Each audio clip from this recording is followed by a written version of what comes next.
Et salut à tous et bienvenue sur la chaîne Battlecry, donc nouvelle chaîne Hearthstone. Je me présente, je m'appelle Boule, je suis Hikmet sur le jeu, c'est mon battle tag.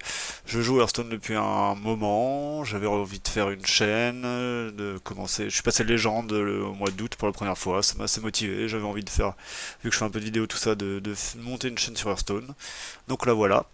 Ceci est la première vidéo de la chaîne, je vais vous présenter un petit voleur Ral d'Agonie, un petit voleur qui est assez sympa. Donc je pensais un peu sortir cette vidéo sur un deck que personne connaissait trop. J'ai piqué l'idée de Fichou qui le présente une game dans une vidéo, mais malheureusement aujourd'hui il y a Oliesh et il y a un autre streamer, je sais plus lequel, qui Tars peut-être ou Ulo Hello, qui ont sorti une vidéo sur ce deck, et donc peut-être que vous le connaissez déjà. Vous le connaissez déjà depuis hier puisque je sors la vidéo samedi, mais j'espère que bon bah, si vous aimez le deck, cette vidéo là vous plaira. Je vous laisse et on se retrouve tout de suite sur le jeu. A tout de suite.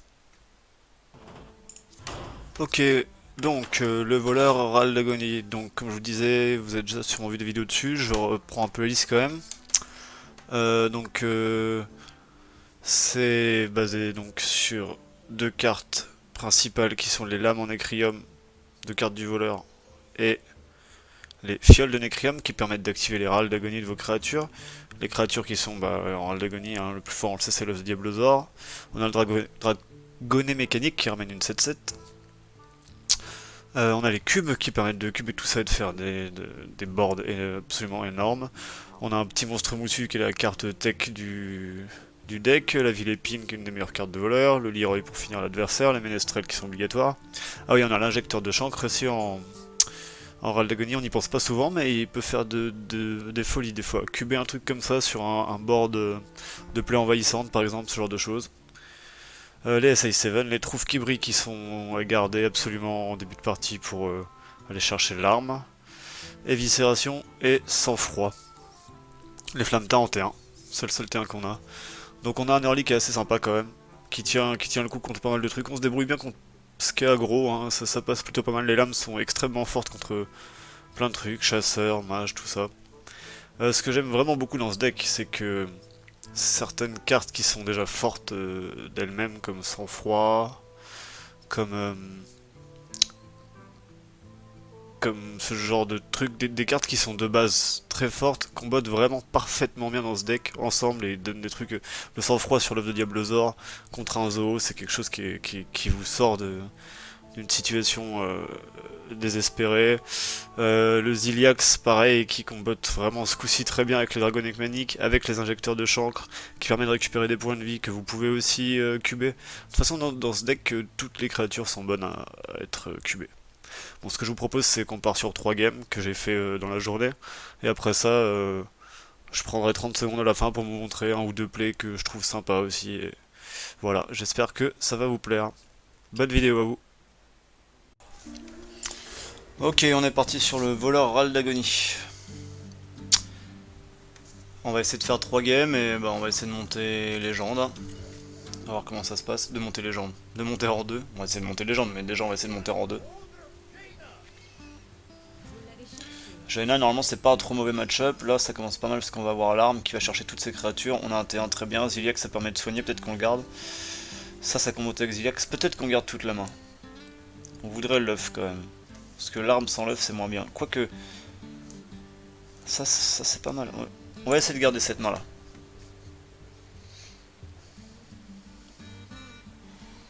On a 2 tours pour piocher correctement, 3 tours au war parce que on va jouer l'arme au T3 sûrement. Ok, pas de T1, c'est parfait. On va lancer le flamme-teint alors. Hop. Une évis, c'est bien. On peut aller chercher un autre truc. Maintenant, on veut l'œuf.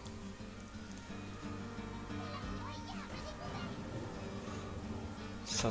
Le trouve qui brille est vraiment chiant pour lui. Parce que ça l'oblige à ping. Donc là, j'imagine que son tour, c'est ping la 3-1 et envoyer la 2-3 dans la 1-2. Nous, on fait l'arme. Sauf si là, Kirin Tor, secret. Quelqu'un il laisserait la 3-1, ou alors il la trade avec la 2-3, ce qui nous laisse la 1-2. Nous on a l'arme pour aller chercher le Kirin Tor. Dans le tour d'après, ça encaissera parfaitement le... Ou pièce Ziliax, ça encaissera la rune. On prendra les dégâts mais on aura une 3-2 il a bien fait ce qu'on avait prédit. Donc, alors je pense que le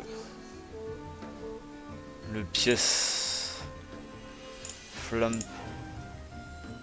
SI7 est joli là. On va le faire.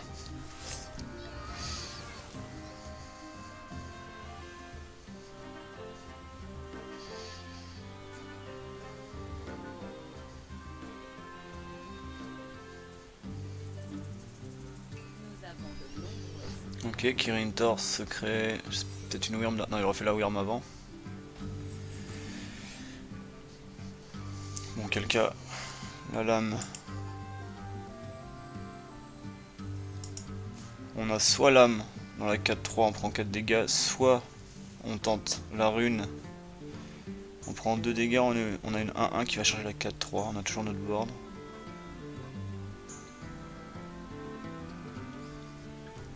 J'hésite. On peut faire au tour d'après sur notre truc, on va faire l'arme.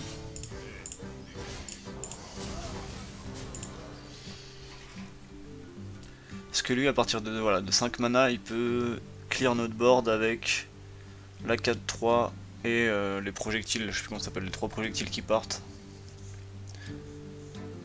Étoile, voilà ça. Il va le faire là maintenant? Non, il fait un projectile normal. Oh, on s'en tire très bien. Est-ce que Ziliax c'est bien là?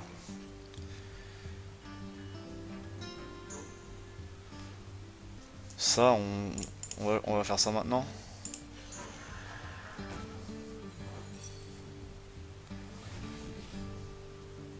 On va plus le faire là-dessus, mais on prend moins de dégâts.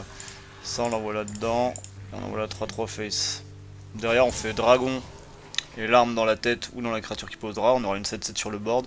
Et on espère pouvoir Ziliax soit la 7-7, soit la 2-2. Mais là, il va commencer à envoyer du dégât dans la tête. Faut qu'on prenne le moins possible. Hein.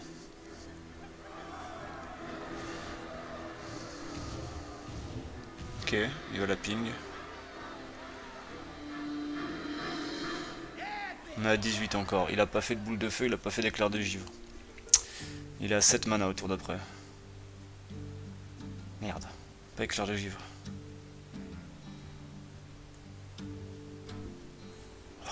Je préfère 10 fois qu'il fasse ça. Il aurait dû éclair de givre. Il aurait clairement dû éclair de givre.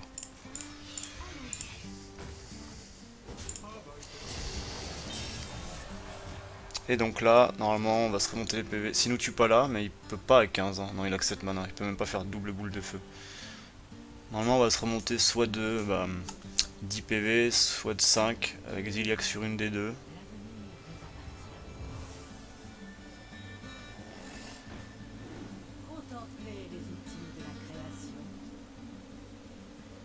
On va Ziliax Éviscération.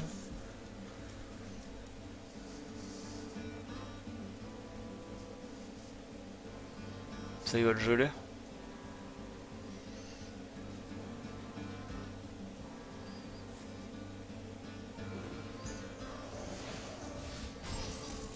Ouais, donc on Ziliax du coup pas sur lui. Encore que je sais pas si ça le dégèle. C'est une bonne question. Dans le doute, on va Ziliax celle-là. Éviscération ça. On récupère 5 points de vie. On a le board.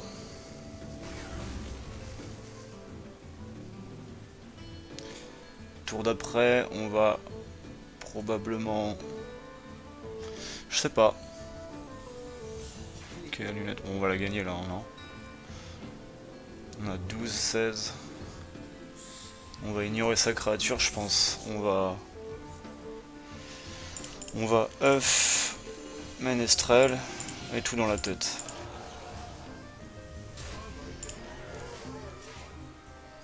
On a un board qui est résilient, il a pas assez de dégâts pour nous tuer dans sa main. Je vois pas trop comment il s'en sort.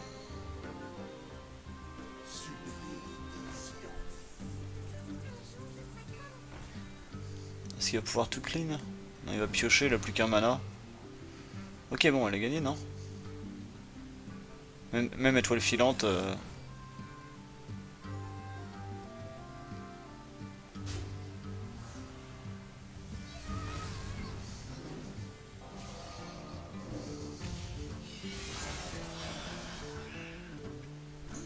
Bah ouais. Ok, bonne game. Première victoire. On va passer à la suivante.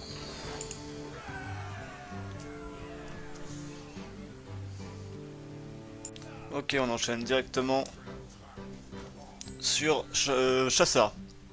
Donc c'est un de nos mauvais match-up, Chassard. Mais encore une fois, on a une main super stylée. Écoute, on va regarder ça. Hein. Le problème, c'est qu'on a aucun râle d'agonie, aucune lame. Mais ça va en chercher. Et ça, c'est parfait pour gérer l'early game.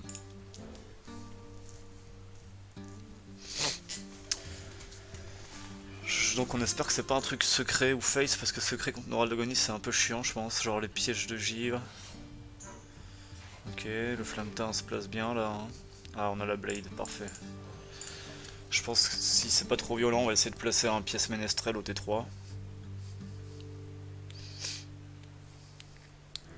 Ok, pour le moment on part là-dessus. Est-ce qu'on fait le deuxième flammeteint? On a un backstab et une pièce pour proc et le ménestrel et l'agent, donc je pense que le flammeteint est pas mal, ça permet de garder un peu de board. On n'a pas trop envie de prendre de dégâts, donc on va la dague. On préfère faire voilà, flammeteint, je pense. Je pense qu'on préfère vraiment. Ok, et aller chercher un secret. Piège explosif. Ou monstre errant, monstre errant. Ok, les 7.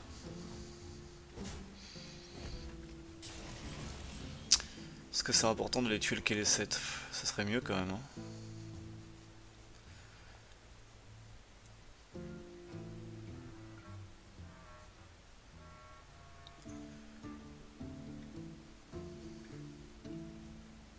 Flammeteint, pièce SA7.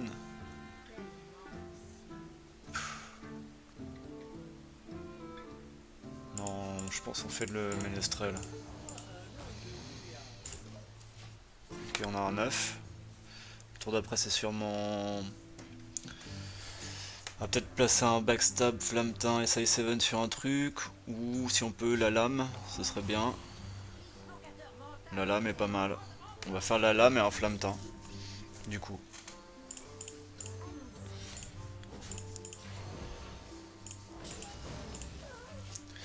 Et le tour d'après, on va faire. Je sais pas, soit flammeteint, ménestrel. Si on a le temps. Après, j'aime bien œuf.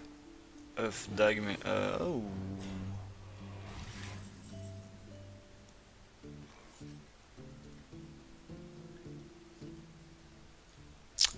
Comment on gère ça? On peut. Backstab, SA7, ça fait 1, 2, 3, 4. Ouais, c'est pas mal. On fait quoi? On fait.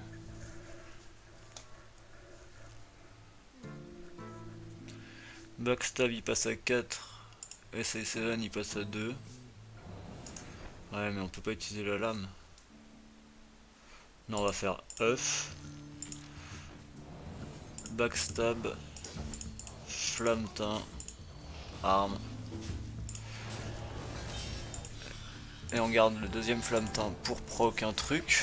Bien que je pense qu'on puisse jouer le dragon au tour d'après, je suis pas sûr. Désolé, je me baisse beaucoup.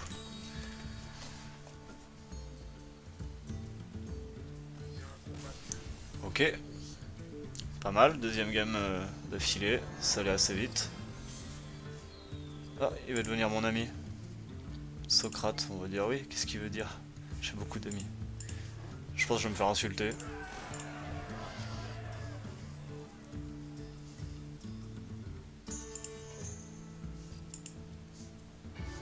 Bon, allez, on enchaîne la troisième.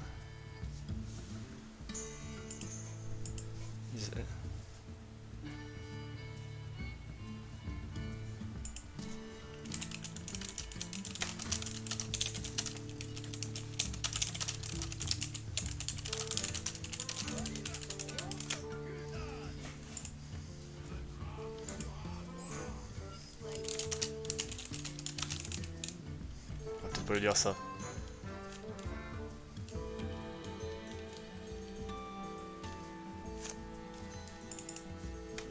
Alors là c'est pas mal aussi, bah du coup on peut jeter la lame parce qu'on a un truffe qui brille, on est contre démoniste. Très certainement Zo j'imagine. Est-ce que deux trouves qui brillent c'est bien? Pas forcément, on veut quoi? On veut Backstab, Ménestrel, SI7, Flammeteint, Sang-Froid, l'œuf. Il y a beaucoup de cartes qu'on veut. Hein. Toutes sauf ces trois là. Absolument toutes les autres cartes. Ah bah, à part celle-là. Ah, c'est un... Ok, du coup, on a un peu plus de temps peut-être. C'est un match-up difficile. C'est un match-up que je sais pas trop jouer en fait. Il doit pas être si difficile, mais je le perds souvent.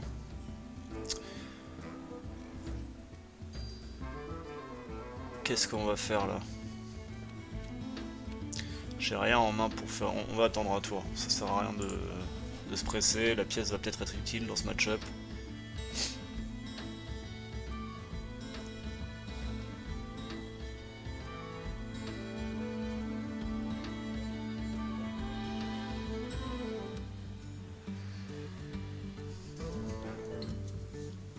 Là on va chercher l'arme.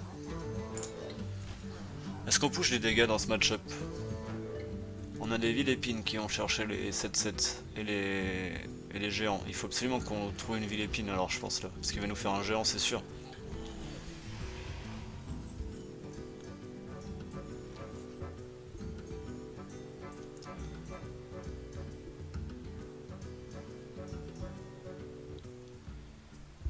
Dag là on fait Dag.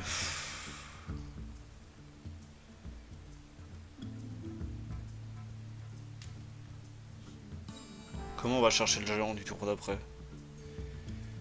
Il faut qu'on garde l'éviscération, hein, il faut qu'on garde à 3 en vie. Comment on fait ça? On fait juste Dag, on garde ça, ouais, ça va être compliqué ça.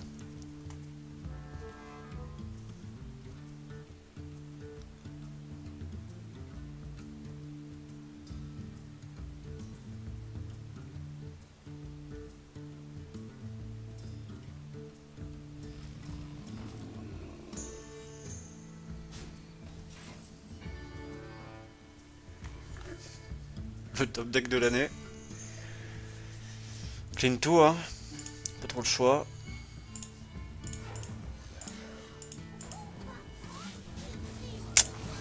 Je me sens presque désolé quand ça arrive ça, parce que moi je me prends ça, je tilt direct.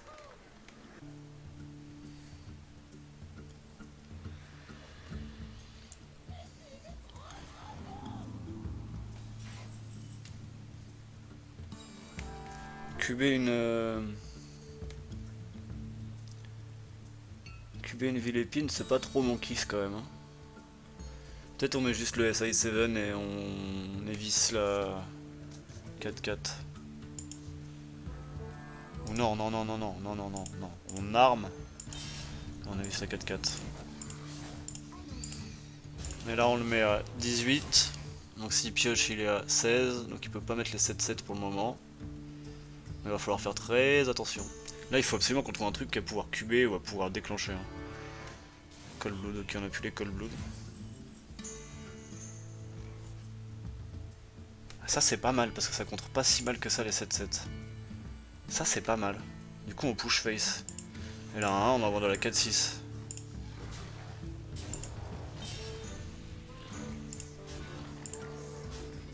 Et on dague.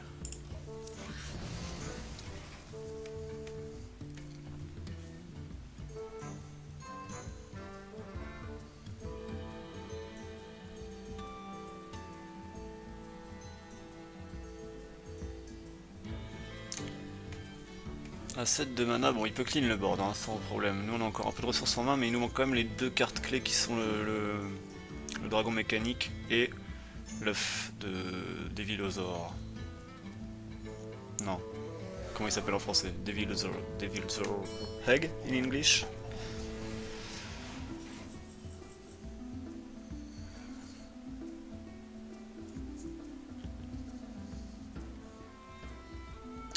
On a deux fois ça donc on va en jouer un. Après on a plus que 2 mana, c'est naze.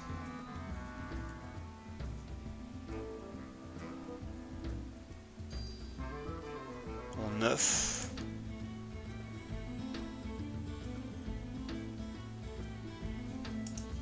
En Ziliax.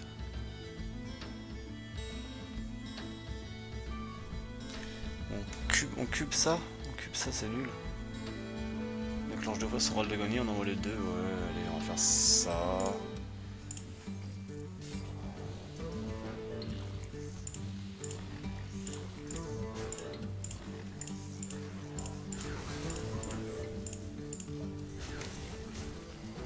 On le met à 4.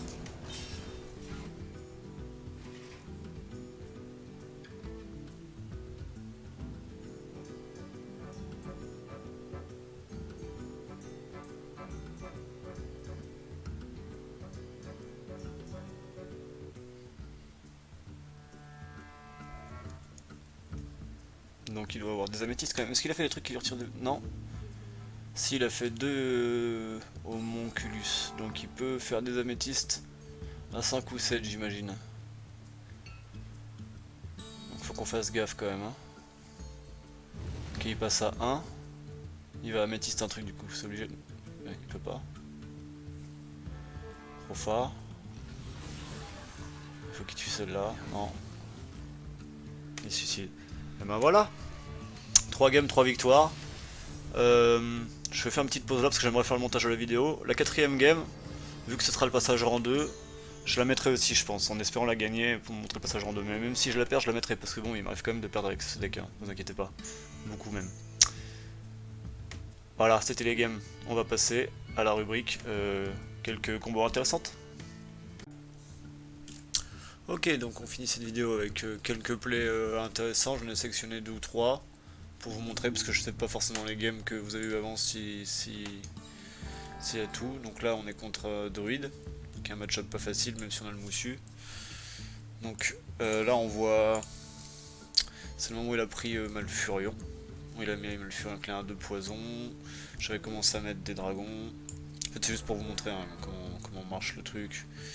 Donc ce tour là je Nécrium les dragons, j'en fais plusieurs, je vais aller chercher les 2 qui sont là, je mets plein de dragons parce que je me dis que j'ai des cubes en main. Que je vais pouvoir cuber mes dragons, donc là c'est le cas, je fais des dragons, je fais les trades.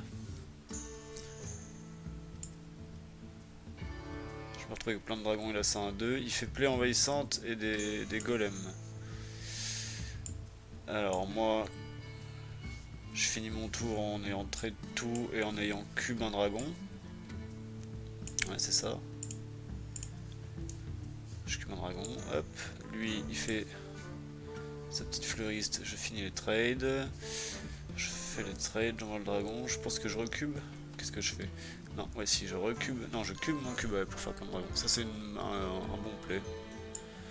Et avec tous ces petits dragons, malgré sa plaie envahissante, ses créatures, je récupère l'arme, je continue à faire des 7-7 et je prends le board.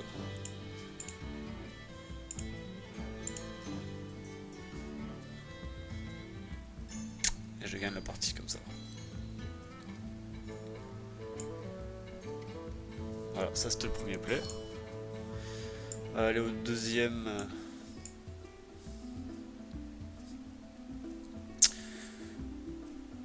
Ici. C'est encore contre Druid, c'est ça que je voulais sélectionner? Bon là, ah ouais, contre un Adronox, je m'en suis sorti. Ouais, j'ai fait des 7-7, je les ai posés. Il m'a fait Syndronox, il a pas réussi la raise, j'ai continué avec les 7-7, il avait presque perdu là, qu'est-ce que j'ai fait? Ah oui c'est ça que je voulais montrer, c'est ça qui est intéressant. Là il m'avait refait le deuxième, enfin il m'avait refait son Adronox, il l'a tué, ça a ramené toutes ces créatures, donc là on se dit la partie est perdue. Mais j'ai top deck la petite 2-4 poison, comme vous le voyez. Il s'est pas amusé, je suis pas sûr que je la gagne celle-là, mais je crois que si. Il s'est amusé à acclim un de mes dragons, à tuer tous mes dragons, je me suis retrouvé juste à 2-4, j'ai refait des dragons.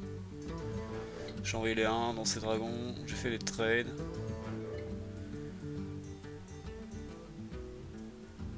Et je crois que je finis par la gagner celle-là, ouais, avec les Leroy.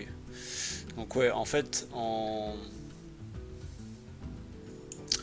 ça doit être par là, en faisant l'âme de Nécrium sur ça, non le truc de fiole de Nécrium là-dessus, je vais aller chercher les 2 dragons 4-12. J'imagine que j'ai fait un dragon 4-8 avec une 7-7. Comment on fait pour avancer plus rapidement dans ce logiciel? Je sais rien. Donc là, oui, il fait l'erreur de me laisser ça. Je fiole le Nécrium dessus.